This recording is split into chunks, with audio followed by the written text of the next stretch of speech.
اگر آپ کی عزت چھیننے والا وہ شخص ہو جس کو آپ نے اپنی مرضی سے بنا نفع و نقصان کی پرواہ کیے خود کو سونپ دیا ہو، تو پھر ذلت اور رسوائی آپ کا دامن نہیں چھوڑتی۔ آج ایک بار پھر وہ اس دفتر کے دروازے کے عقب میں کھڑی کسی کا انتظار کر رہی تھی۔ اس ہفتے یوں انتظار کرتے اس کا 5واں دن تھا۔ روز سورج ایک بھرپور انگڑائی لے کر بیدار ہوتا اور اس اندھیرے میں مبتلا وجود پر اپنی گہری تیز ٹرائن ڈالتا واپس لوٹ جاتا، لیکن اس وجود کو شاید اس تپتی دھوپ سے کوئی فرق نہ پڑتا، اور وہ روز یوں ہی اپنی چھاؤں کے انتظار میں کھڑی کب گھر واپس لوٹتی، شاید وہ خود بھی انجان تھی۔ آج ایک نئی صبح ہوئی تھی۔ طلوع ہوتے سورج نے اسے نئی کرن تھمائی تھی۔ تبھی آج اس کا سفر دفتر کی بجائے اسٹیشن کی جانب تھا، جہاں پر اسے اپنی منزل یعنی کب سے مطلوب شخص کو اپنی منزل پر پہنچنا تھا۔ شاید منزل ایک تو راستے بھی ایک ہو جاتے ہیں۔ اچانک موسم نے انگڑائی لی۔ سورج کی جگہ سیاہ بادل اور کرن کی جگہ اندھیرا لے چکا تھا۔ دن میں ہی رات کا منظر بیاں ہونے لگا، اور پھر اچانک ایسی طوفانی بارش ہوئی جیسے سب کچھ اپنے ساتھ بہا لی جائے گی۔ بھیگے بینچ پر ویران وجود لیے وہ ہر خوف سے بے نیاز بیٹھ چکی تھی۔ دل کی دھڑکن گزرتے وقت کے ساتھ مدھم ہوتی جا رہی تھی۔ شاید مسئلہ صرف اس کی ذات کا ہوتا، وہ خودکشی کر چکی ہوتی، لیکن اس کے وجود میں پلتی جان کو مارنے کا حوصلہ اس میں نہیں ہو رہا تھا۔ نہ جانے کیوں اسے آج پہلی بار احساس ہو رہا تھا کہ اس کے قدم انہونی کی دلدل میں پھنس چکے ہیں، جس سے وہ اب چاہ کر بھی نہیں نکل سکتی۔ کیا لوگوں کو اللہ سے ڈر نہیں لگتا؟ کسی کی زندگی برباد کرتے کیوں تکلیف کو بھول جاتے ہیں؟ لیکن یہاں تو سب اس نے اپنی مرضی سے سونپا تھا، پھر پچھتاوا اس کی سانسیں کیوں روک رہا تھا؟ کچھ عرصہ پہلے سنی مشہور خدمت خلق کے فاؤنڈیشن کے بانی کی کہانی اسے یاد آنے لگی تھی۔ آدھی رات کے کسی پہر ایک لاش پھر مشہور فاؤنڈیشن کے پاس آئی تھی، لیکن اس بار لاش کو دیکھ کر سب چونک گئے تھے۔ یہاں روز نہ جانے کن کن کی لاشیں آتی تھی، لیکن کسی کی بھی لاش پر سامنے کھڑے ضعیف نفیس شخص کی آنکھیں یوں نہیں بھیگی تھیں، جو رضاکاروں کے آگے پڑی صاف ستھری تازہ انتقال کیے ہوئے بوڑھے، جو کسی کھاتے پیتے گھرانے سے تعلق رکھتے بوڑھے شخص کی لگ رہی تھی۔ تحقیق کرنے پر پتہ چلا کہ یہ کسی بنگلے کے آگے سے لاش ملی تھی۔ وہاں موجود گاڑی، جو کہ یقیناً اسی فاؤنڈیشن کے رضاکاروں کا انتظام کر رہی تھی، اس میں سے ایک نوجوان برآمد ہوا اور جلد بازی کا مظاہرہ کرتے ہوئے ایک لفافہ انہیں تھمانے لگا۔ یہ تدفین کے اخراجات ہیں۔ پھر وہ خود ہی بڑبڑایا، یہ میرے والد ہیں، ان کا خیال رکھنا، اچھی طرح غسل دے کے تدفین کر دینا۔ اتنے میں گاڑی سے آواز آئی تھی، تمہاری تقریر میں فلائٹ نکل جائے گی۔ یہ سنتے ہی نوجوان پلٹا اور مزید کوئی بات کیے گاڑی میں سوار ہو گیا، اور گاڑی فراٹے بھرتی ہوئی آنکھوں سے اوجھل ہو گئی۔ یہ کہانی پڑھتے اسے اس کمبخت شخص پر کتنا غصہ آیا تھا جو دنیا کے لیے آخرت گنوا رہا تھا۔ باپ کی ناراضگی تو اللہ کی ناراضگی کی وجہ بنتی ہے۔ یہ حوصلہ کہاں سے لوگوں میں آ جاتا ہے؟ وہ کتنی دیر یہ سوچتی رہی تھی، لیکن اب اس نے بھی تو یہی کیا تھا۔ اسے ہر چیز سے گھٹن ہونے لگی تھی۔ بارش رک چکی تھی، مسافر اپنی منزل کی جانب رواں ہونے لگے تھے، لیکن اس کا انتظار ختم ہونے کو نہیں آ رہا تھا۔ آنکھوں سے پانی تیزی سے بہنے لگا تھا۔ اس کی تربیت تو گندی نہیں ہوئی تھی، لیکن اس کی فطرت اتنی گندی کیوں نکلی تھی کہ وہ کل کے آئے شخص کے میٹھے بول سنتے اپنا سب لوٹا بیٹھی تھی۔ ایسی کون سے 4 دن کی محبت تھی جو اس کی ماں سے اللہ سے زیادہ اہم ہو گئی تھی کہ وہ اس شخص کے ساتھ گھر سے بھاگ نکلی تھی، جس نے محبت کے نام پر بیوقوف بناتے اسے سب کچھ تو لے لیا تھا، لیکن اسے اپنا نام نہ دے سکا تھا، اور اب نہ جانے 1 ماہ سے فون بند تک تھا، اور خود کہاں غائب تھا۔ کون جانتا تھا؟ بمشکل اور حد تک اس کے بارے میں معلومات کھٹی کرنے کی کوشش کرتے اس دن سے اس کی تلاش میں تھی۔ دن بدن محبت کے نشے میں ڈوبا یہ جسم اب اسے کاٹنے کو دوڑ رہا تھا۔ روح کو چھلنی کرتے زخم اب ناسور بننے لگے تھے۔ پیٹ میں پلتا وجود اسے الگ بھوک سے کاٹ رہا تھا۔ ہر گزرتے وقت کے ساتھ یادوں کی گٹھری اسے مارنے لگی تھی۔ بیٹیوں کی عزت بہت نازک ہوتی ہے، اسے کسی نامحرم کو نہیں سونپتے۔ محبت صرف خونی رشتوں کی سچی ہوتی ہے۔ کبھی دیکھنا، ہسپتال یا مشکل میں کھڑے 99% لوگ خونی رشتے ہی ملیں گے۔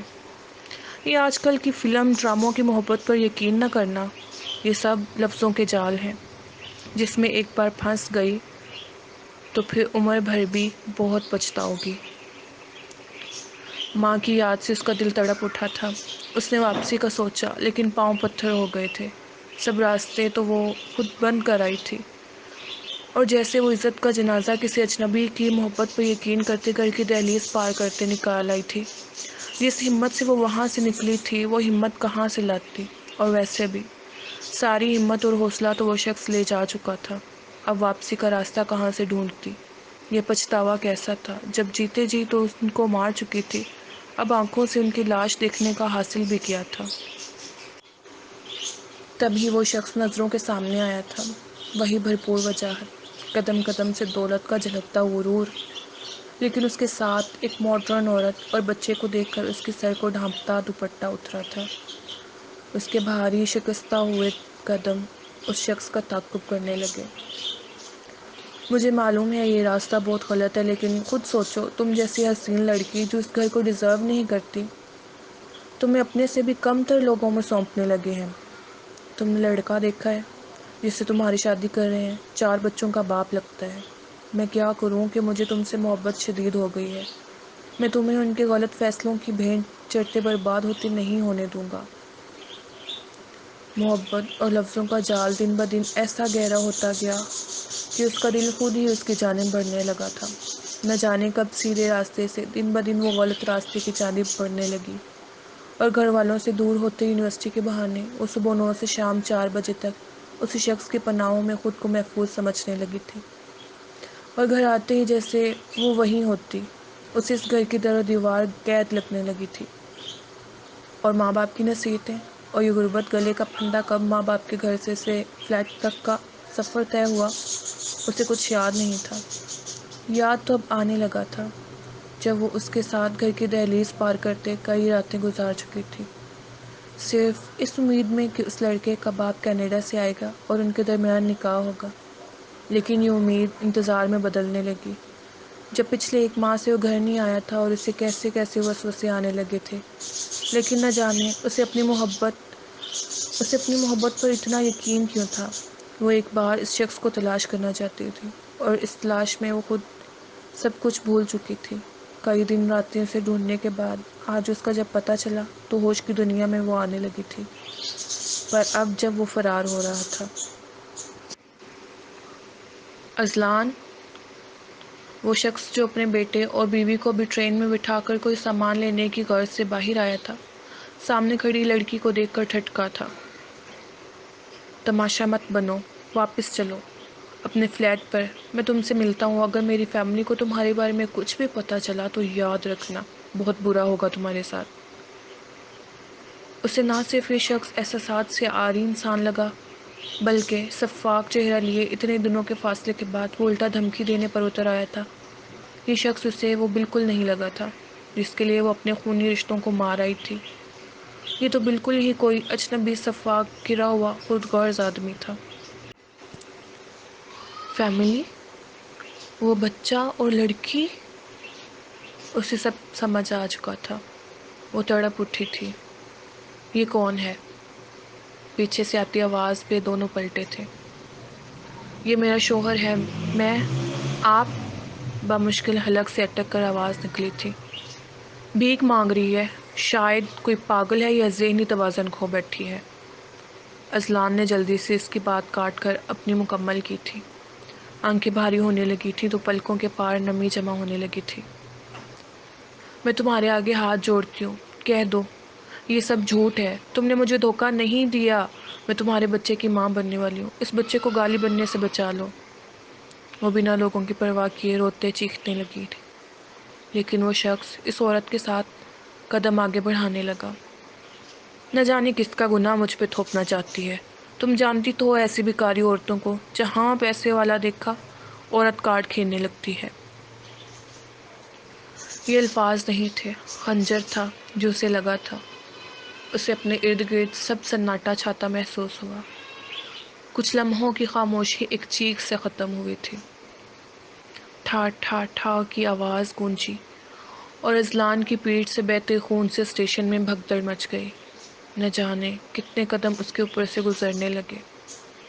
وہ بمشکل اٹھتی، اپنے زخمی لہو لہان وجود کے ساتھ ایک کونے پر گرتی چادر سے بے نیاز وجود سے بمشکل سانس لے پا رہی تھی، جہاں عبارت پر لکھا تھا: اولاد کو صرف دنیا جیتنا سکھائیں گے تو اس کی جیت کے ساتھ آپ اس ڈر کے ساتھ جینے لگیں گے کہ کہیں کسی بات سے وہ آپ سے روٹھ نہ جائیں، لیکن اگر اسلام کی تعلیم دیں گے تو ہر کامیابی کے ساتھ وہ آپ کی اتنی ہی حفاظت کریں گے کہ کہیں آپ کی ناراضگی اللہ کی ناراضگی کا سبب نہ بن جائے۔